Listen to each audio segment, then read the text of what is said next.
ఓరుగల్లు వాసుల ఇలవేల్పు దైవం శ్రీ భద్రకాళి అమ్మవారి దేవాలయంలో దేవీ శరన్నవరాత్రి ఉత్సవాలు కన్నుల పండుగగా జరుగుతున్నాయి. 5వ రోజు అమ్మవారు లలితా పంచమి శ్రీ రాజేశ్వరి లలితా మహాత్రిపుర సుందరి అలంకారంలో దర్శనమిచ్చారు. ఉదయం నుంచి అమ్మవారికి పంచామృతాలతో అభిషేకం నిర్వహించారు అర్చకులు. అమ్మవారికి ఉదయం పల్లకీ సేవ, శేషవాహన సేవ నిర్వహించామని, సాయంత్రం అమ్మవారిని సాలభజింక సేవ, గంధోత్సవం నిర్వహిస్తామని ఆలయ అర్చకులు తెలిపారు.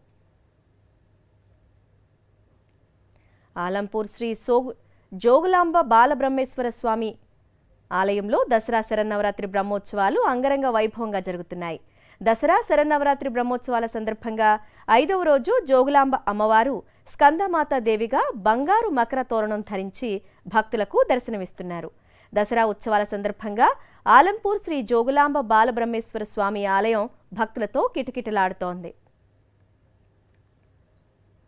మంచిర్యాల జిల్లా బెల్లంపల్లి పట్టణం వాసవి కన్యకా పరమేశ్వరి దేవి ఆలయంలో మహాలక్ష్మి దేవి అలంకరణలో దుర్గామాత దర్శనమిచ్చారు. దసరా శరన్నవరాత్రుల సందర్భంగా 61,66,666 రూపాయలతో మహాలక్ష్మి అమ్మవారిని అలంకరించారు. కొత్త కరెన్సీ నోట్లతో అమ్మవారిని అలంకరించినట్లు ఆర్యవైశ్య సంఘం సభ్యులు తెలిపారు.